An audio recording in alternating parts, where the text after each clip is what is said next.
Assalamualaikum warahmatullahi wabarakatuh. Bismillahirrahmanirrahim. Nahmaduka ya ghafuru ya syakuru wa salli wa sallim barik ala sayyidina maulana Muhammadin wa ala alihi washabihi asma'in amma ba'du. Teng ngersa para habaib, para ulama sedanten ingkang kula hormati wabil khusus teng pernah Pak D kawula Ki Haji Muhammad Idris Hamid ingkang sangat berjasa tadi menyelamatkan para pejabat diaturi teng dalem kalian Pak D Idris kersane mboten diamuk Pak Sukron niku tak anggap prestasi terbaik di hal ini. Terus kula siap jadi korban ngajak Mas Amak kalian Mas Aziz sing ben diamuk ben ono. Alhamdulillah wau diseneni kena khitab nahi mungkar sing kereng. Terus nggih kula niku kadang-kadang nggih saged kereng, tapi kereng kula niku sisi ilmiah. Sisi ilmiah yang ekstrim. Jadi negara ini atau umat Islam ini enggak boleh dilatih, difasilitasi Gus Ipul. Nanti agama ini menjadi bergantung wali napa? Kota. Saya ingin agama seperti zaman Pak Hamid. Izzul mu'min qiyamuhu billail. Atau syaraful mu'min qiyamuhu billail wa izzuhu istighna'uhu anin nas. Terus sing teko dan tentang mriki nak bengi tahajud terus yakin sujud itu kenangan terbaik, aset terbaik. Sehingga jenengan ra perlu hasud, aku ra wali kota, aku ra kiai gede, aku ra mubalek populer karena sudah punya nikmat sing khairan minad dunya wa ma fiha. Dados mengke menteri keuangan nggih kepenak, menteri wados wau Masanas nggih kepenak, mergi mboten dituntut macam-macam. Orang asik dengan tahajud, dengan sujud. Tapi kalau masyarakat kita ndak asik dengan tahajud, ndak asik dengan sujud, penggaweane demo nuntut pemerintah. Dados solusi bangsa ini tidak sekedar pemerintah itu baik, pemimpin itu baik, tapi rakyat juga baik. Kula nate matur teng Ki Hasib putranipun Mbah. Kebaikan konsensus itu dimulai dari kita. Misalnya barokahnya orang Indonesia itu sholat. Itu banyak orang yang punya anak cantik, itu dilamar orang kaya tidak mau, hanya karena yang kaya raya ini tidak sholat. Padahal kalau nikah sama orang kaya, ekonominya selesai. Padahal miskin sekali. Jadi rakyat itu pun heroik Gus Ipul. Demi cari mantu yang sholat itu direwangi, di mantu melarat santri mergo sholat. Sing lamar sugih mboten sholat. Nah kalau rakyat sudah punya konsensus gitu, mereka tidak akan milih pemimpin yang terkenal tidak sholat, apapun baiknya sosialnya. Sehingga tolok ukur kebenaran ini menjadi tolok ukur politik juga. Kan nggak mungkin masyarakat yang sholat terus nganggap pemimpin yang baik itu yang tidak sholat. Masyarakat kita anti zina, anti prostitusi, karena itu fahisyah. Sehingga juga tidak milih pemimpin yang punya perilaku seperti itu.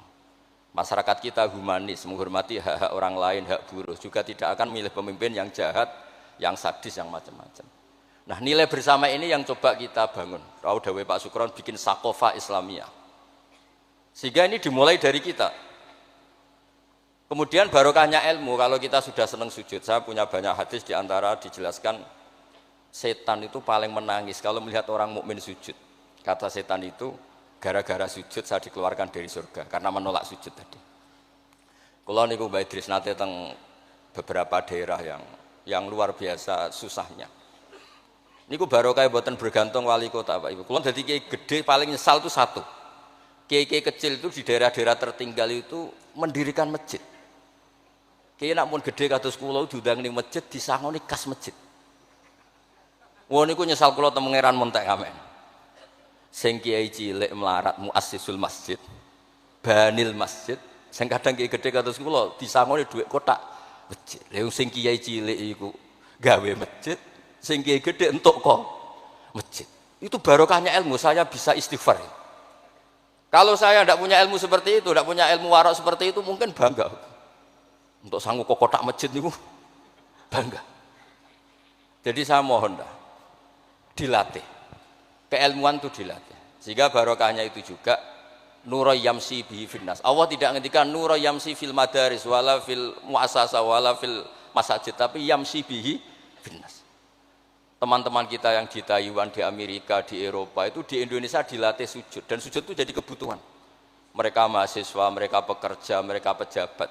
Kepikiran kalau di Korea ada masjid, di Amerika ada masjid, di Eropa bikin masjid, bikin komunitas pendidikan. Itu kalau dari awal dilatih mendapat, tidak akan jadi. Karena dilatih nunggu propo. Tapi barokahnya mereka dari pikirannya sendiri, nurayam sibihi finnas. Teman-teman pekerja itu urunan terus bikin apa? Masjid, bikin pendidikan. Ya, terus target kula, target saya itu kepengen tiang Islam itu punya nurayam sibihi finnas. Mereka tersiksa kalau di komunitasnya itu tidak ada tempat sujud. Jangan dilatih, kalau menurut saya, jangan dilatih dengan kebesaran-kebesaran itu. Monggo lah kita menikmati tadi ada istilah wali masyhur, ulama terkenal. Itu buat orang Islam supaya dapat pahala. Piro-piro ngidolakno wali, mboten ngidolakno penyanyi dangdut ngoten mawon. Tapi secara hitung-hitungan keilmuan, saya ulang lagi, hitung-hitungan apa? Keilmuan kita ngitung. Kalau semua orang Islam afrodul muslimin gadah semangat bikin sujud. Akhirnya pertama ada tempat sujud di Korea itu yang bikin anak-anak TKI. Di Taiwan, di beberapa negara Eropa, bahkan di Amerika pertama yang bawa Islam itu kebanyakan juga orang imigran. Punya kebutuhan sujud, bikin masjid, padahal zaman itu belum, mungkin secara hukum negara Amerika masih imigran gelap. Lama-lama jadi orang terpelajar, lama-lama bahkan jadi yang senator macam-macam. Itu dimulai dari nura yamsi bi finnas. Bukan dimulai dari kebesaran. Lalu kalau sajane nggih radi susah jadi kiai gede nggih susah. Susah wau, takut saya tidak punya kecakapan lagi bina sing nura yamsi bihi napa finnas. Nggih bapak kula niku akrab sangat kalian Mbah Hamid, karena Mbah Hamid sepupu mbah saya itu di antara dawuh yang diingat-ingat itu nur aku soleh-solehku dhewe kok terus wong sering ngekeki dhuwit. Maksudnya saya soleh-solehnya sendiri untuk taqarrub ila Allah kok orang ngasih fasilitas napa duniawi. Makanya terus beliau sakhok sekali karena itu menghilangkan hisab. Jadi itu satu-satunya cara untuk menghilangkan apa? Hisab. Kan kita soleh itu inginnya dapat pahala di akhirat. Tapi di Indonesia itu baik. Orang soleh pun dapat fasilitas duniawi. Menjual kesolehan itu gampangnya Masya Allah. Sehingga yang nggak soleh pun pura-pura soleh. Dan itu akhirnya nyuwun sewu jadi materi. Dulu kita nyari ilmu ikhlas. Makanya kata Mbah Mun itu jadi santri lebih ikhlas dibanding kiai. Kok saged ya? Kowe nak dadi santri kok kiai sapa mbok cucuk. Tapi nek dadi kiai koyo saingan. Karena kayak rival gitu.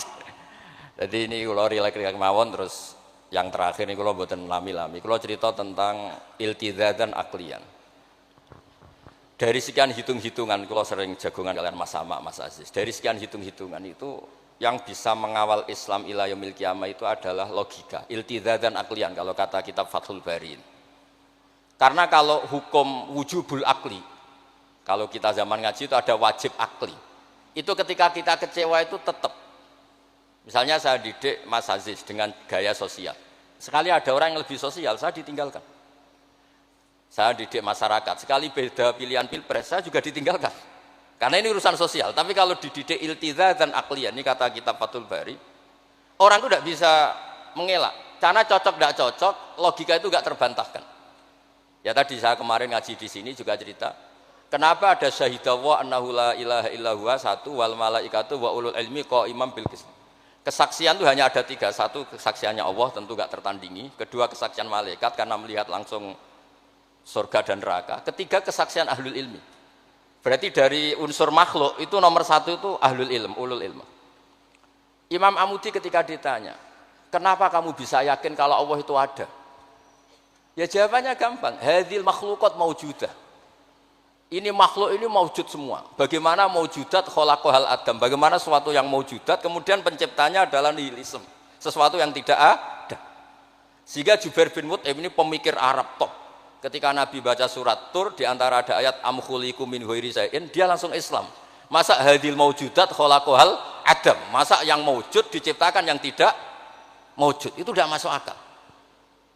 Kemudian ada Sulhul Hudaybiyah. Sulhul Hudaybiyah semuanya merugikan Islam.